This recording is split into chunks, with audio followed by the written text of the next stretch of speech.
So hello, everyone. I'm Barry Lenson with Classical Archives, and I'm really delighted today to be sitting down with John Hickey, who's one of our leading composers today. Very grateful to him for making some time to talk to me, and then, of course, by extension, to members of the Classical Archives community. So I want to talk to him about some of his current projects, upcoming recordings, and pieces he's working on right now. But before I do that, I actually wanted to jump in and ask him a question that has been increasingly on my mind since I've been listening to his works over the last week or so, which is, every composer, it seems to me, has a kind of a unique sound. I guess maybe it's something that resonates on the fundamental frequency of who the person is. I don't know.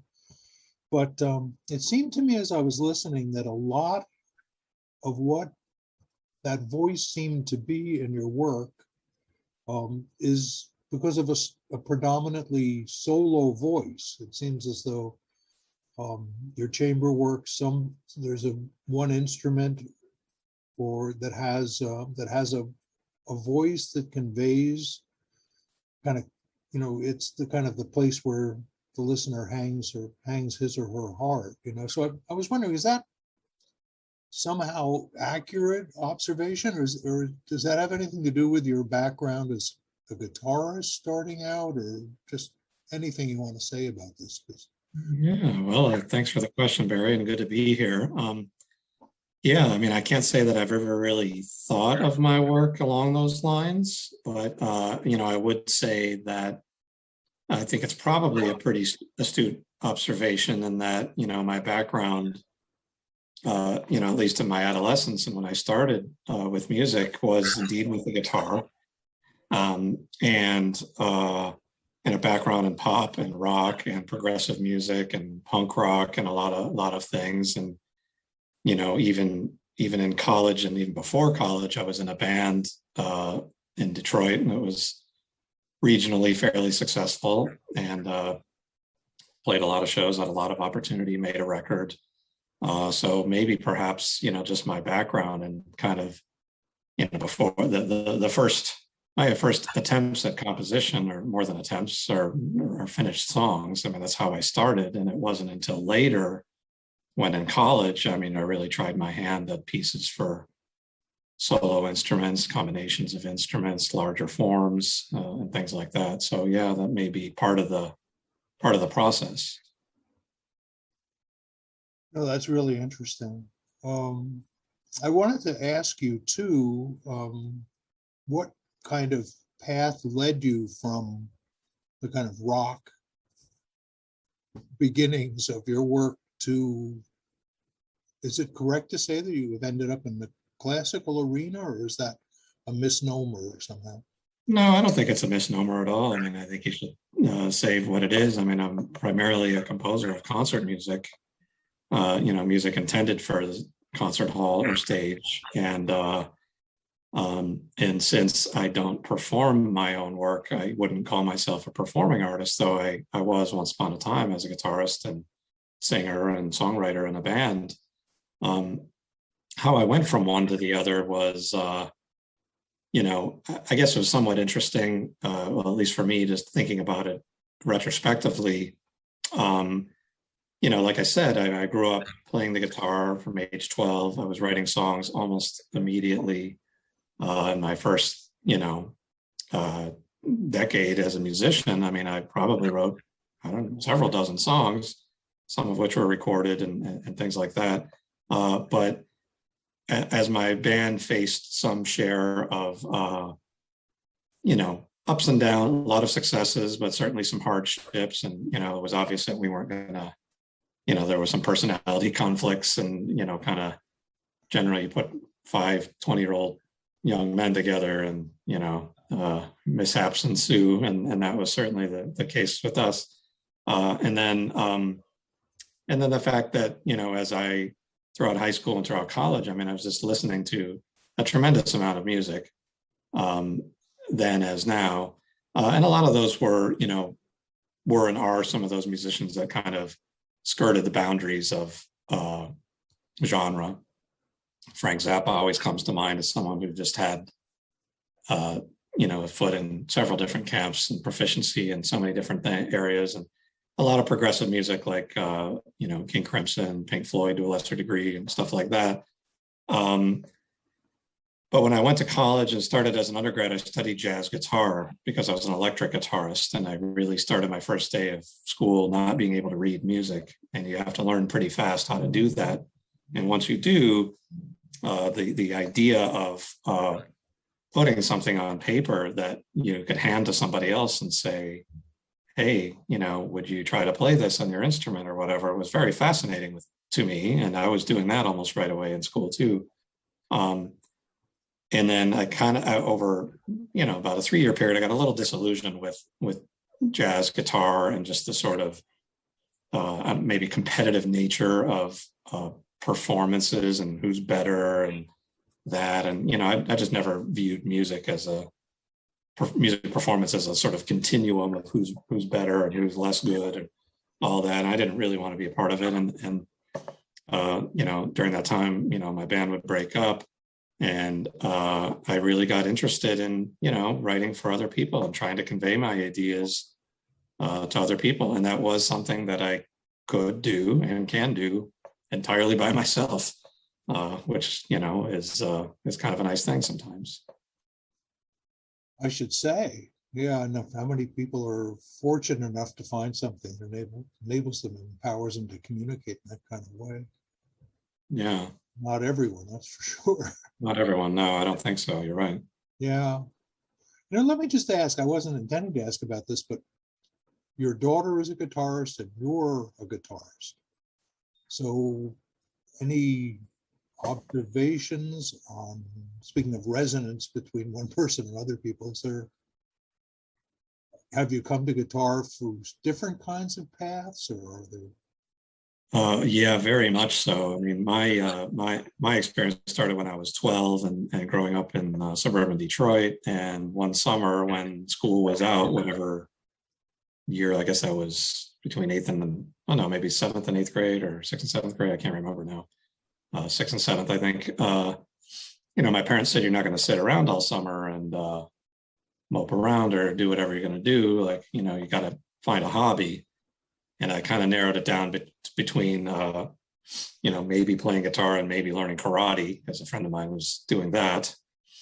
And we found a music store that would rent an electric guitar. And so we went there one Saturday to pick it up and bring it home. And it sounds totally cliche in the story of my life, but by the time we pulled in the driveway, it was about 20 minutes away, I was going to be a musician. There was never another thought. It was just that fascinating to me right there in the back seat. And my daughter Sarah, really has come to it in a little different way, but yet around the same age. She's 16 now, but she grew up with a lot of guitars in the home.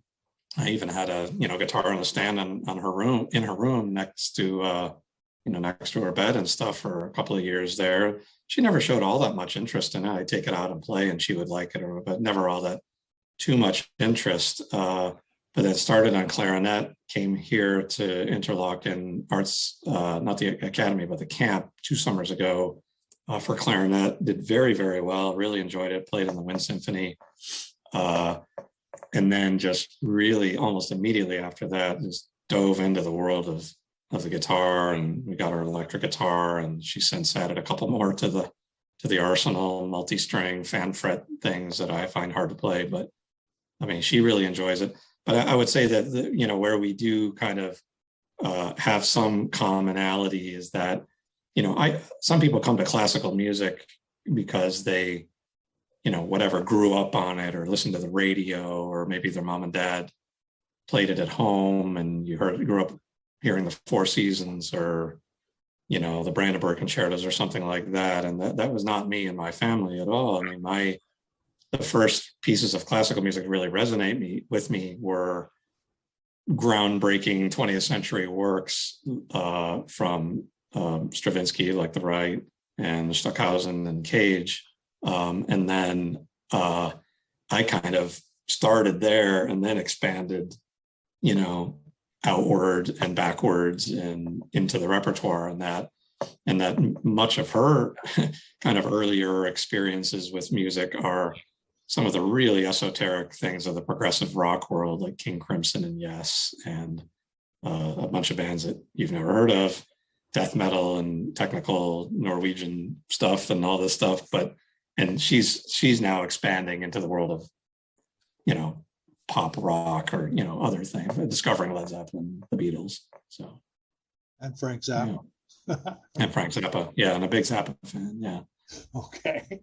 I just mentioned that because you mentioned. Well, that's great. Thanks for that. I wanted to ask you a bit about your approach to a particular work. And so I was interested in asking you about Sapiens. Now, if there's a different work you'd rather talk about, that's fine. But I started to read the book, and I was wondering what it was about the book that prompted you to write a series of piano pieces based on the book. Yeah, thanks for asking. I'm happy to talk about the piece and my reaction to the book. The book, of course, you're referring to is the first work of Yuval Noah Harari, Israeli writer, and just an utterly brilliant writer who's certainly been around the world talking about, you know, his theories expounded in that book and his 3 other books. And I have to say, after reading it, it's just one of those books that I could only read like 2-3 pages at a time. There's so much that was thought-provoking and provocative in it that, you know, I didn't know how I was going to do it. I didn't know how it was going to take shape, but I just knew I had to do, I want to say, a musical response to it, but something that combined my work with this particular work, and how we could, you know, how we might be able to create some sort of musical homage to some of the concepts presented in the book. And, you know, I was talking this over, well, I was talked about the idea with a fair amount of people before I ever got started. In one, first of all, everybody I've ever talked to about the book has just been so blown away by it. And, you know, I would certainly encourage everyone to read the entire history of brief history of humankind is what the subtitle is. And, you know, how we got here as a species, and how, you know, it's utterly miraculous that we would have survived, and whereas other species did not. So many have not, most have not. And, you know, I got to thinking the idea of writing a piece of music based on this, and speaking with others, and others that encouraged me. And in fact, you know, a couple of really, you know, made the commission possible, provided I could, you know, obtain the permission from the author and from the publisher, which actually took a long time, about a year. But I did, and I, you know, I really kind of mapped out a piece that I didn't think was originally going to be for piano, but then I found it very challenging to maybe do so. And the piece, at least, you know, I'm happy to describe kind of the first movement, which is called, it's a 9-section piece. And the first section is called Prehistory. And Prehistory really sort of imagines what would pre-modern man do if plopped into the middle of their cave was a modern piano. How would a person approach that? And how would pre-modern even approach that? And that was kind of an interesting thing, because it's not that's not my sort of normal method of working. I have that sort of outside I don't know, impulse, or, you know, outside thing that would, you know, draw some inspiration for me. But I kind of took it as a challenge, and I put sort of similar challenges throughout the other movements of the piece. And the other sections are, you know, based on some precepts that are described deeply in the book, kind of relate to the overall, you know, human history, the arc of human history overall, but not specifically so. But prehistory, really, that particular piece starts with a single breath breathed into the strings of the piano. And, you know, perhaps how music began, with nothing more than a breath. song or inhalation or exhalation. And then music seems to almost rise out of that first gesture, that first breath. And that first section, prehistory, really kind of, traces a sort of, in my mind anyway, early modern,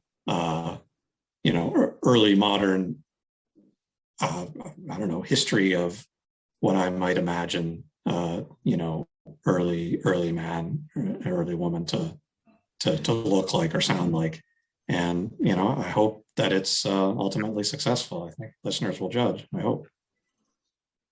So just so I understand, I mean, the introduction of the piano in the cave is not something from the book. That's something that you introduced into the scenario. Is that right? Yes, most definitely. Yeah. Okay. Well, that's really fascinating. So yeah, the whole business of, I mean, so many of the statistics and things in the early part of the book in terms of how much of your body energy is consumed by your brain. I think it was something like the majority of your bodily energy, even more than your muscles and stuff, consumed by your brain. Yeah. Fascinating. And just the whole perspective on there being all kinds of different hominids and all kinds of different actual human beings before it got, I guess it was, I'm not sure if it's natural selection. I know that's a Darwinian kind of thing, but here we are. Here we are, Homo sapiens surviving, whereas others that were, as adaptable or maybe more adaptable in some ways than we were, have not survived, or the two species have, intermarried over millennium too. It's pretty astonishing. I mean, and one of the things that Harari writes about in the book in several chapters is after the part you're talking about, it's the cognitive revolution, how our brains did develop and how much brain power is dedicated to us solving problems of, basically food and water and shelter, the basic things, and then a whole lot more beyond that, language. But then is the agricultural revolution, which would happen, literally many hundreds of thousands of years later, and how that agricultural revolution really allowed us to work as communities, not as small bands or individuals. And because of that, we were able to live longer lives and not eradicate disease, but, being in close proximity where people were growing crops together allowed natural response to pathogens that allowed humans to live longer than our animal counterparts and allowed us to thrive. And in one segment of my piece, a section called Fertile Crescent, inspired by, the arc of where the first agricultural societies arose, which is, kind of a backwards moon or a comma starting in Eastern Turkey and going down into Egypt and northern Iraq, where agriculture developed. And many of the foods that we eat today were first grown and planted there from, brought there from other places and learned to be farmed, and people, collectively lived in those places. And my particular section of that piece, Fertile Crescent, literally has a whole section of the piece that is at its midway point, reverts, turns inside out, and goes backwards the other way. So all the material, literally hits a midpoint, flips, and goes back the other way, like a crescent, which I found very satisfying. That's structurally there in the music, is that right? Yeah, I don't know that anybody would quite hear it. Maybe they would, but it was an interesting exercise that I wanted to really try and pull off. I found it very hard to do, frankly, but I really enjoyed it. Makes me think about something that was discussed in my music theory classes 150 years ago, which was the Cansequence canon, which was Cansequence meaning crab-like, I think. Crab-like, right? Yes, exactly. Very, very much like that. I hadn't thought of that, but yeah, you're right. I remember that music history too. Yeah, I better go look it up. I have no idea what it actually means, but I guess it's still in my hard disk someplace. So I wanted to ask too about other upcoming pieces you're working on, projects, performances, and possibly also recordings that are upcoming. Sure. Well, it looks like the next recording of my work that will probably be out is a little shorter viola and piano piece called Longitude, performed and recorded by Brett Dubner, viola, and Allison Brewster Franzetti, piano, two North Jersey friends of mine who have performed my work in the past. I'm very grateful to both of them. That is going to be on the Parma label, probably some point next year. I think they're actually going to go in the studio, record it next month. So I'm looking forward to that. And in terms of new works, I just completed a 3-movement piece for flute and piano, which was also a commission. This particular piece for flute and piano called Errare was commissioned by the great flutist Marissa Canales in celebration of her life in music, where she commissioned a number of composers to compose new works for her. And my particular piece, looks like, pandemic aside, will have its premiere at the Cervantino Festival in Mexico in 2022. So I look forward to that.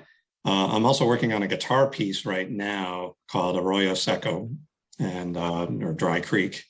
And last year, my family and I were fortunate enough to spend a lot of time in Utah, in the high desert of Utah, throughout the entire state. Really did a lot of camping, and very inspired by the place. So this is a piece I'm writing for the Moab Music Festival in Southeast Utah. We're just kind of working out how the details are going to look.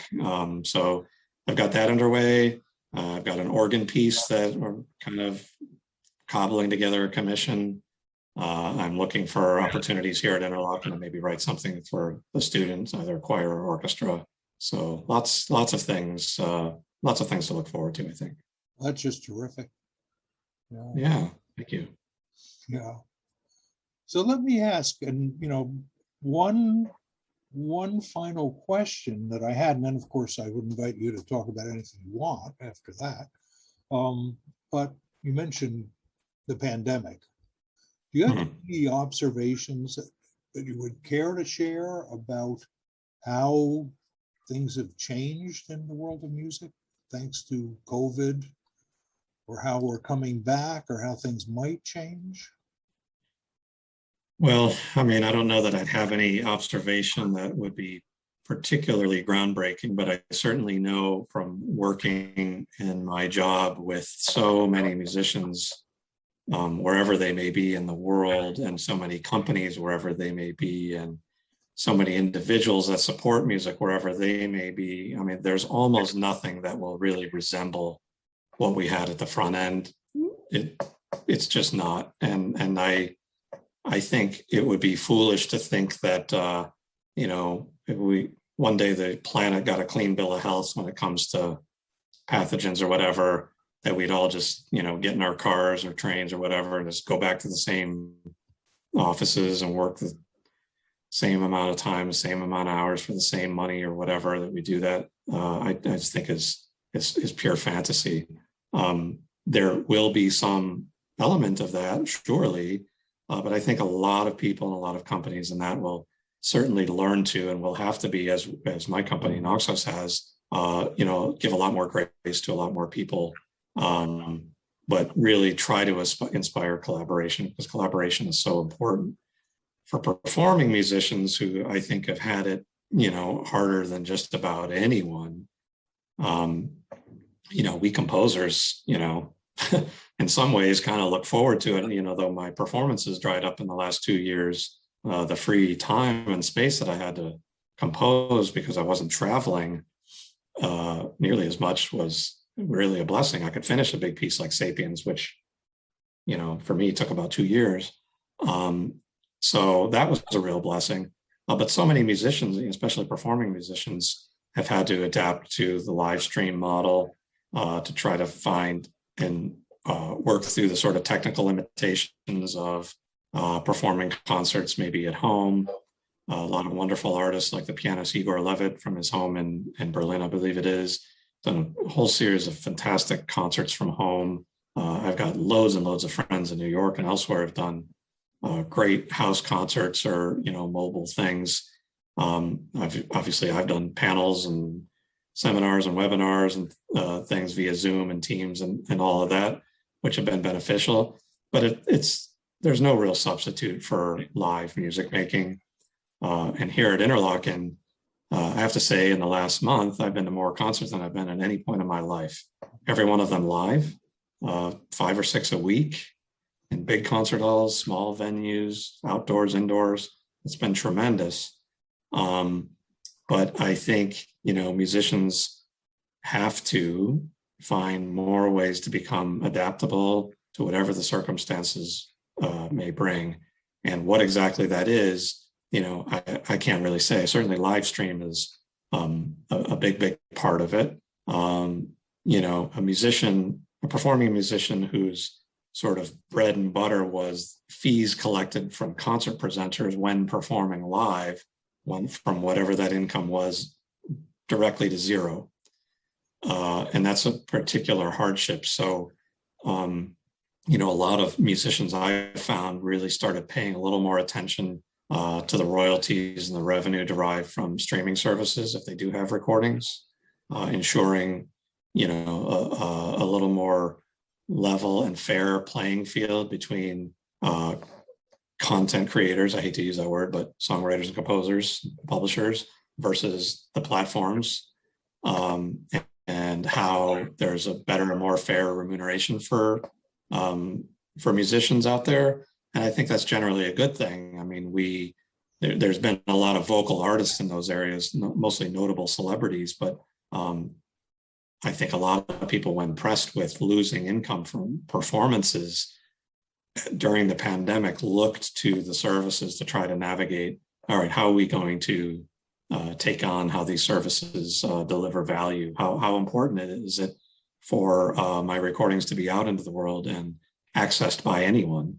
Those are very important things. And, people deserve to be compensated fairly for that privilege.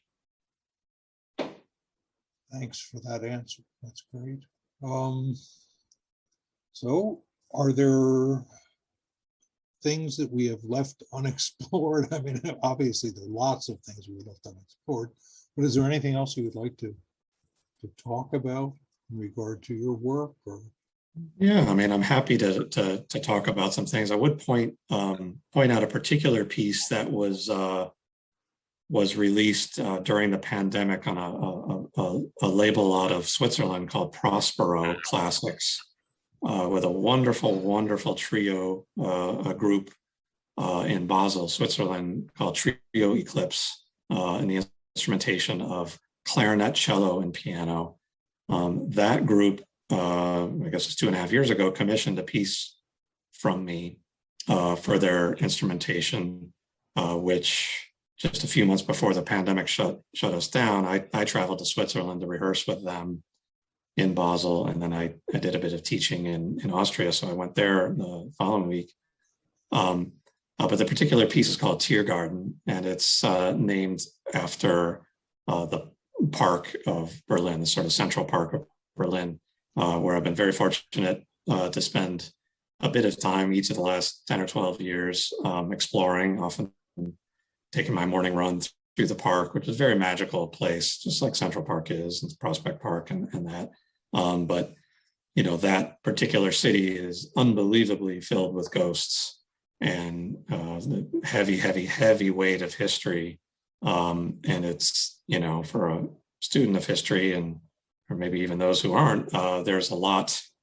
I mean, it certainly can weigh on a person.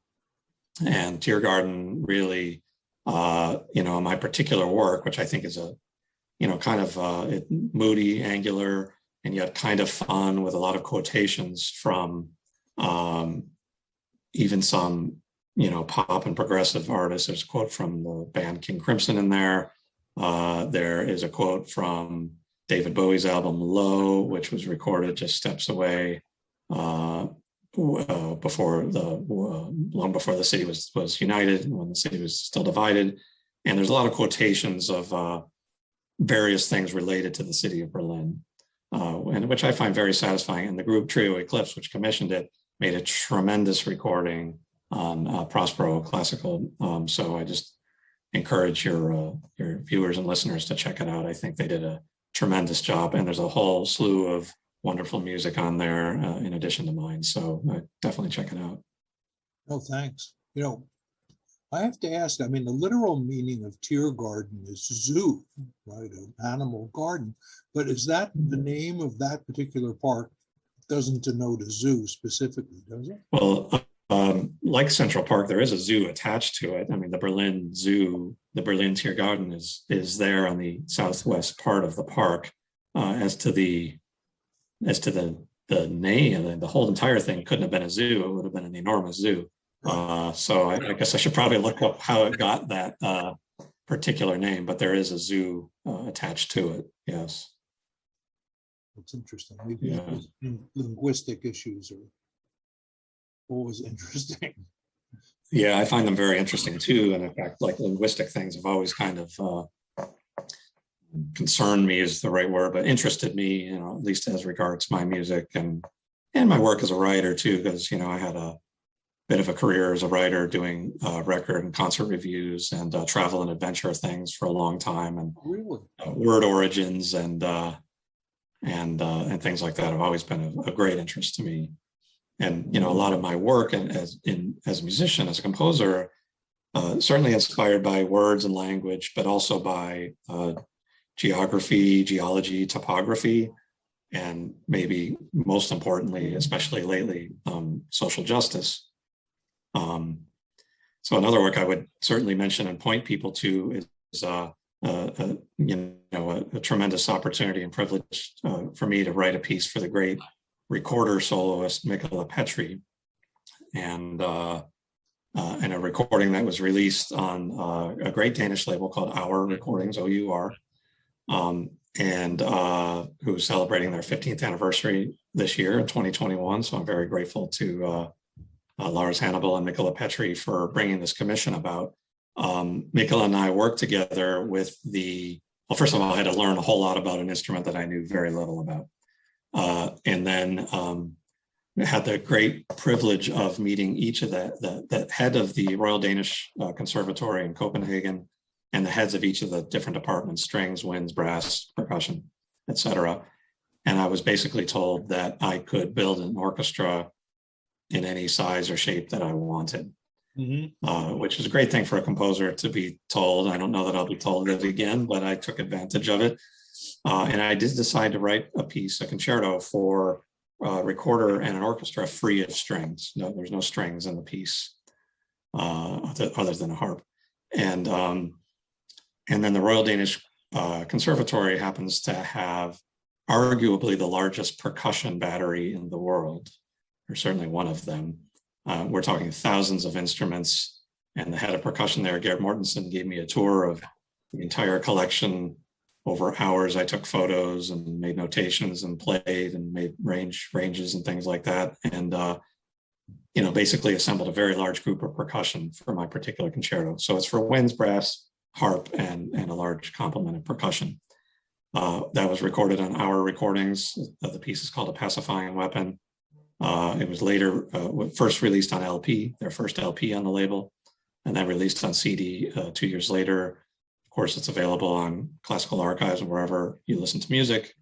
But just a word about the title. I mean, I got the idea for the piece as I was struggling with kind of getting going, of finding some sort of extra musical inspiration.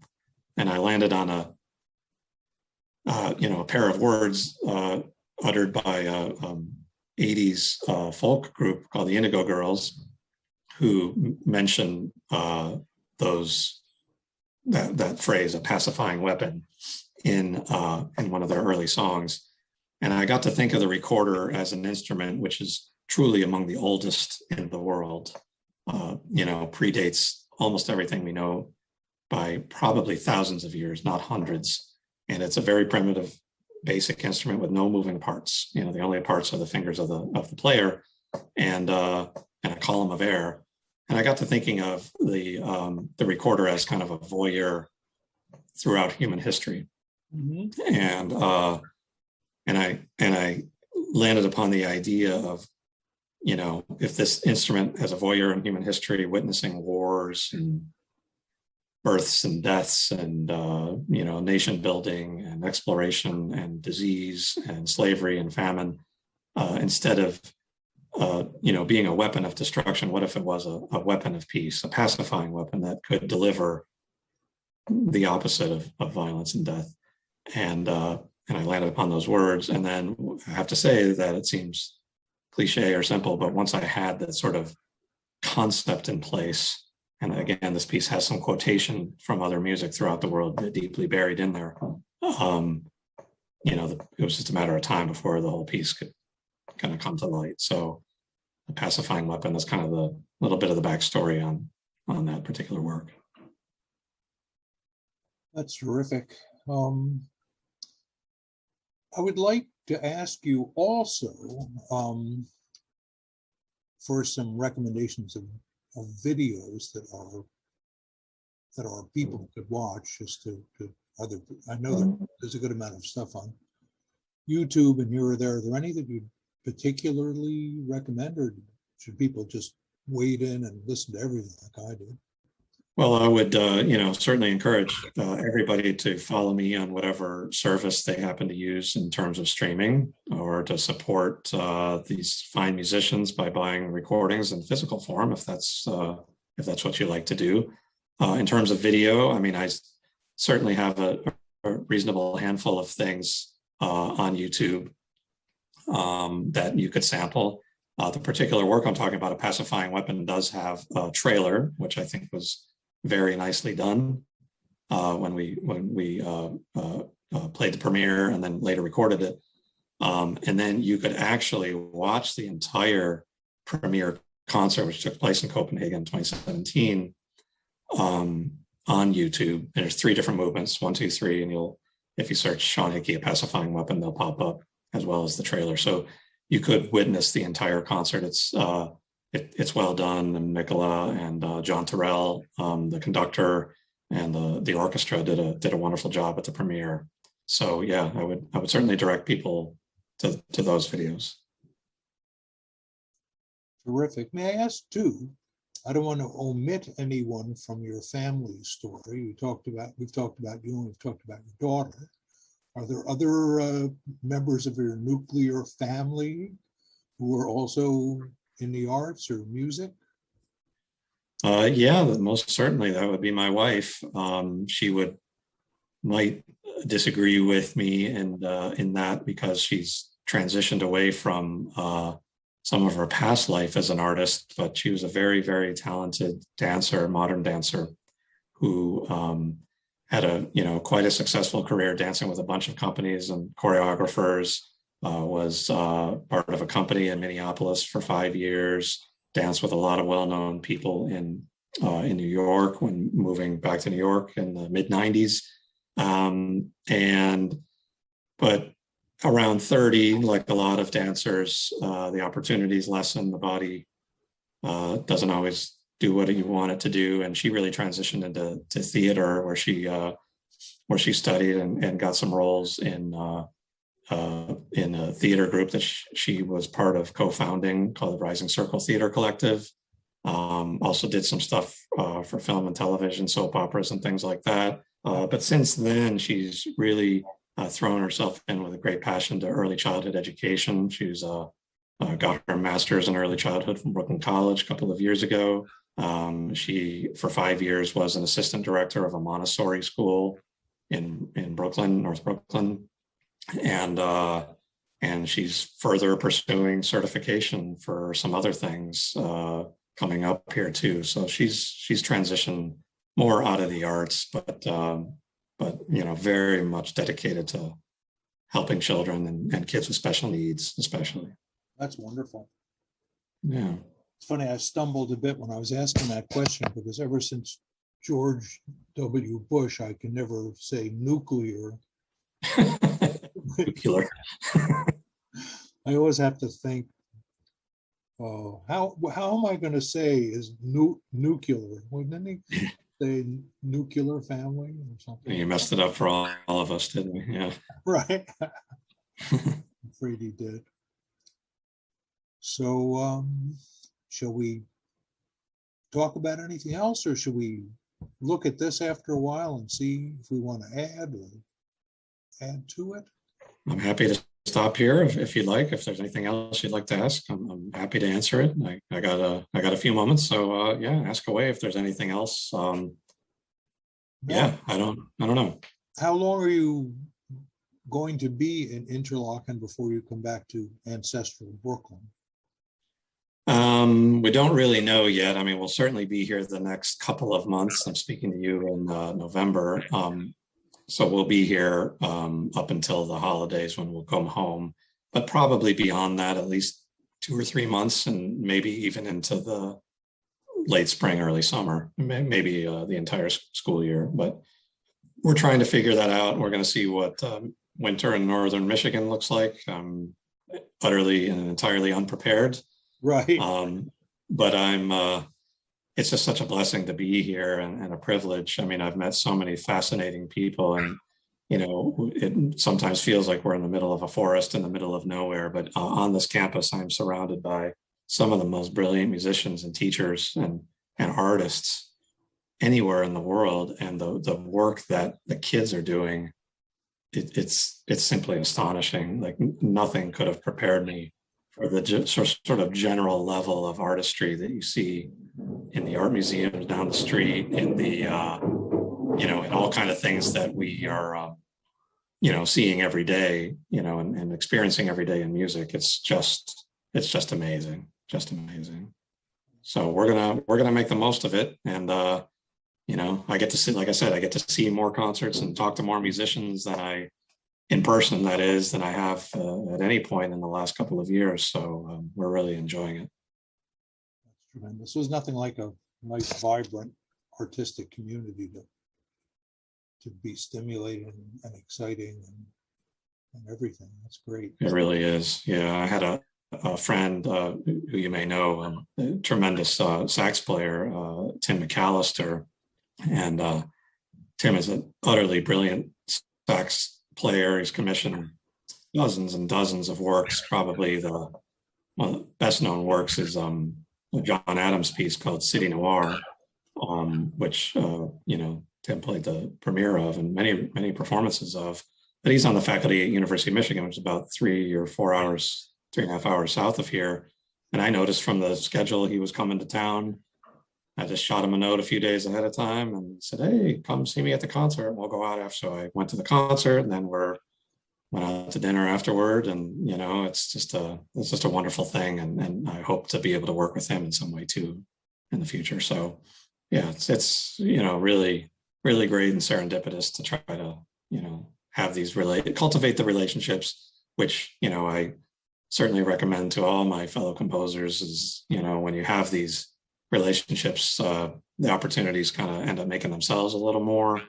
And, you know, most people like to know that they're, you know, respected and heard and listened to. And a lot of people really want to create a repertoire for their instrument or whatever it is that they do. So, yeah, it's nice to be here.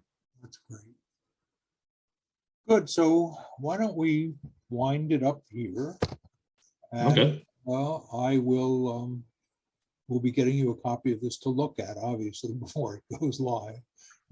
Okay. Wake up one day and have an email from somebody saying, "Hey, I saw your blog on Classical Archives." We'll definitely have some more communication about it. Sounds great. Well, thanks for this, Barry. It's been a real pleasure, and you know, big fan of Classical Archives over the years, and the work that everybody's been doing here. I mean, really one of the preeminent sites dedicated to the genre that takes it seriously, musicologically and search-wise and all of that. So that's very, very important for especially concert artists who have a hard time navigating and finding their work on some of the other platforms. That's a big thing. Well, thanks a million. It's been just terrific.